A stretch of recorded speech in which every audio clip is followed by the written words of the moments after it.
Okay, enough bullshitting. I have been doing stuff for a little while.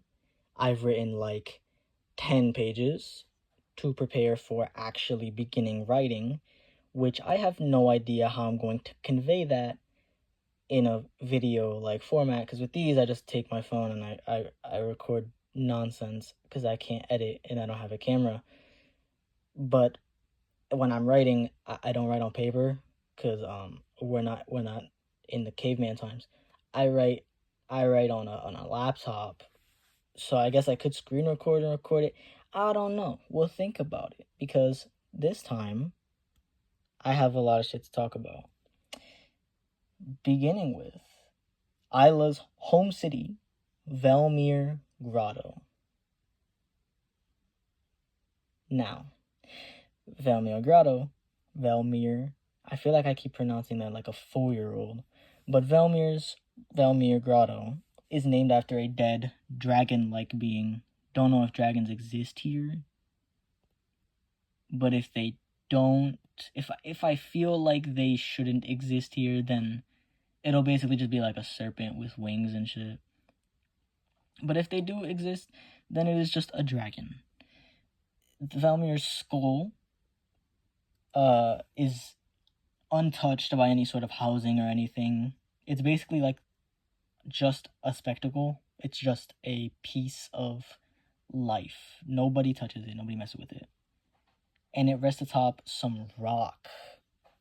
Now, it's hard to explain out what my vision is with, my voice.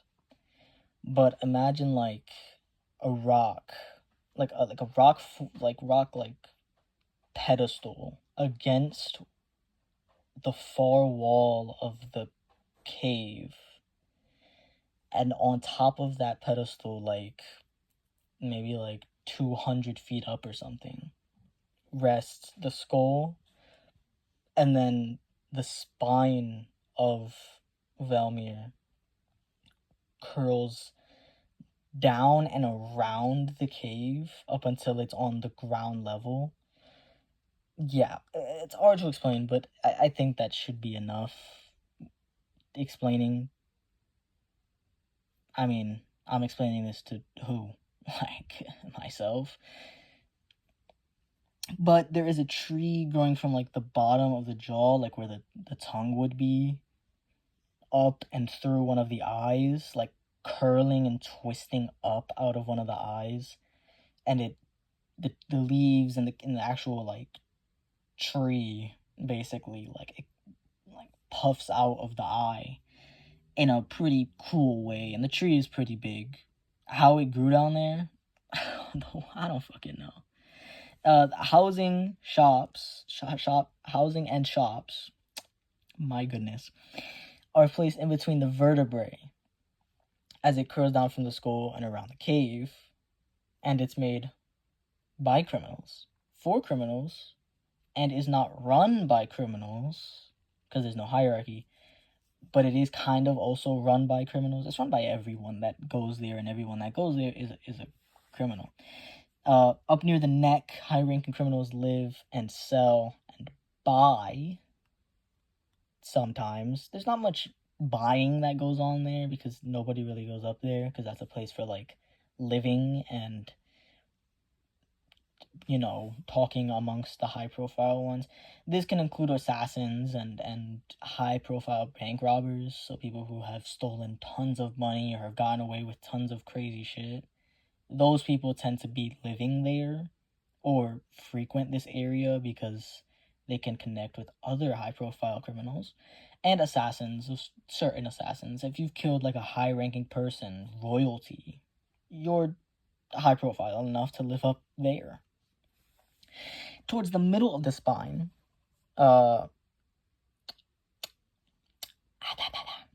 criminals sometimes live, and they sell and buy things because not merchants, but like fences and stuff, so they can flip shit, and they can also just sort of hang around if they need anything. This includes bandits and con men, as well as anyone else that is a criminal. any robber or anything. They tend to just be here because this is where like the shopping and the you can kit up here, get weapons and tools and whatever you really need. In the tail section, that's where the fun shit is, because that's where the leisurely things are: bars, clubs, and a battle arena meant for training, and because they also do like fight club shit, like a coliseum. They fight each other for money and they bet on it, and they have like a whole tournament and everything. But leisurely things as well as business, mercenaries mercenaries aren't criminals, but mercenaries are probably there, and con men and other people discuss business here because in a bar, you can drink with somebody, discuss business. It's simple. Anyways, the economy is full of different types of payment because people are there from all over the world of Arnvalis. I haven't said that name in a minute. I thought I'd say it. A lot of different people pay with all types of shit. There's the base economic currency system, which is boring, and I will discuss that on the next page. But yeah, people pay from all over, and depending on where you're buying from, the payment changes. Obviously, if somebody's here and they want payment from a completely different continent, then they can ask for it, and people have to pay with that type of payment. That's kind of how businesses work. No violent business is allowed, so no killing and no permanently injuring somebody. Like, fights can happen, but like if you kill anyone, you're in big trouble. They will excommunicate you. If you paralyze somebody or take off somebody's arm or leg or something, or blind them, then you'll be excommunicated, potentially killed. It's a mercy to be excommunicated, basically. And nobody conducts violent business. Nobody also brings in outsiders, especially children. Outsiders aren't trustworthy because obviously people could try and get close to a criminal, and then that criminal could invite them in. That person could make history by finding this place and arresting everyone within it. Although that doesn't mean people don't try. People do try to bring in outsiders. It doesn't work all the time. It says most of the time, because people do bring in outsiders, and they're not allowed in. But sometimes people do manage to sneak in some outsiders, and especially children. These criminals have morals, baby. So not many children are allowed in. Although you can have children if a higher profile sort of person who lives there could start a family there in retirement or something, but it's not recommended because this isn't the best place for a child to be. But children aren't allowed most of the time because, of course, Isla was a child when she ended up here.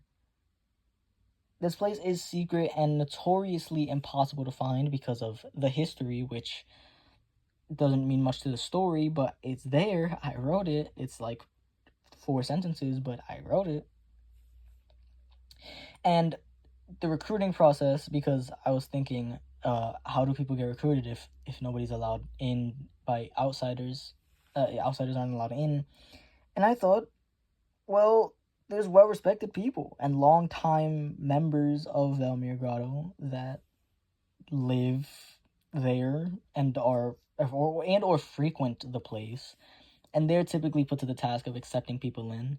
These people are unknown to me. I don't know who they are. I haven't thought about it yet. Reading this now, it's very interesting because I can make them villains of some kind or make them useful side characters, because these people are well connected, very well connected, extremely well connected actually. They know a lot and they can do a lot. They're pretty powerful people. They're on par with like royalty. They're that good. I mean, royalty in terms of connection and respect. And these people accept people in depending on what they deem fit for Velmyr Grotto. And this place, this is the history. Sorry, I'm reading bullet points. I probably should, just talk about it, but I also have to have a visual or else nobody would ever watch this. Not like anyone is, but It was discovered on accident by an injured man, mercenary. It's a merc, it's a mercenary, but it was a man, during the Age of Allurement, and his name was Jarro. Jarro healed up and decided to invite some friends over, because this place, I didn't write it, but he was injured and running, and eventually found this cave, which basically sheltered him from the people chasing him. And Jarro healed up, invited friends because this place is pretty cool.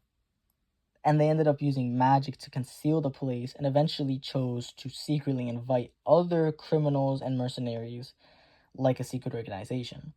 This place basically became like a headquarters of some kind where people would discuss things and plan shit.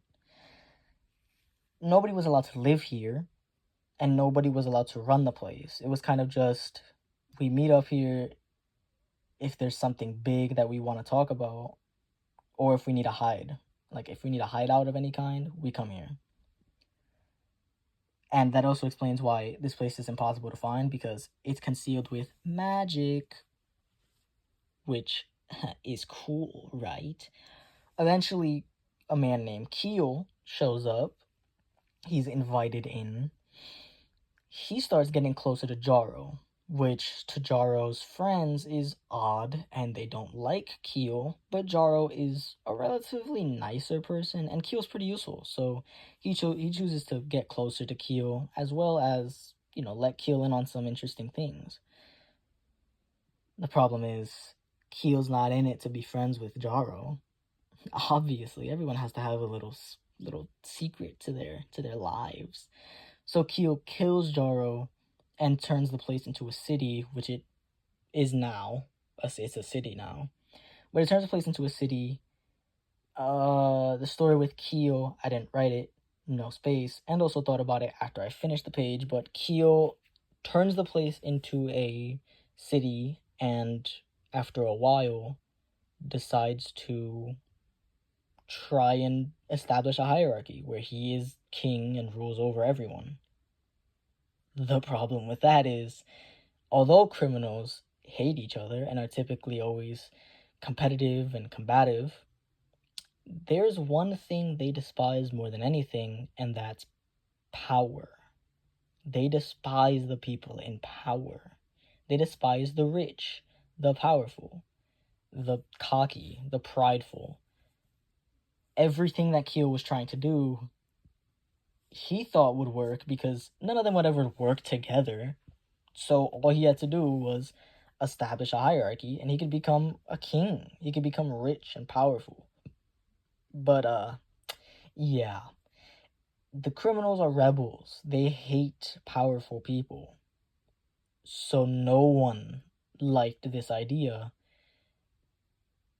and they killed Keel during his first, basically Julius Caesar type moment, where Keel is trying to establish this power that he has over everyone, and all the criminals just rush him all at once because they've had enough of his bullshit, and they kill him. And Keel dies because of this.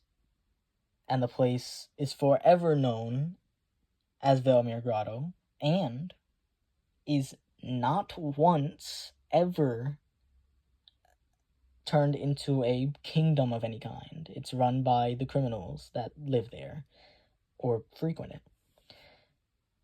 So, yes, and Q is scraped from history books and everything. Well, not scraped from history books, there's no real history, but people don't talk about Keel like he's a good person. They typically hate Keel. And Jarro is seen as basically the person who made the place, because Keel, nobody likes him. So yeah, that's Velmyr Grotto. I would flip the page here and show you the other main character's hometown. I couldn't remember his name. Corvus's home city.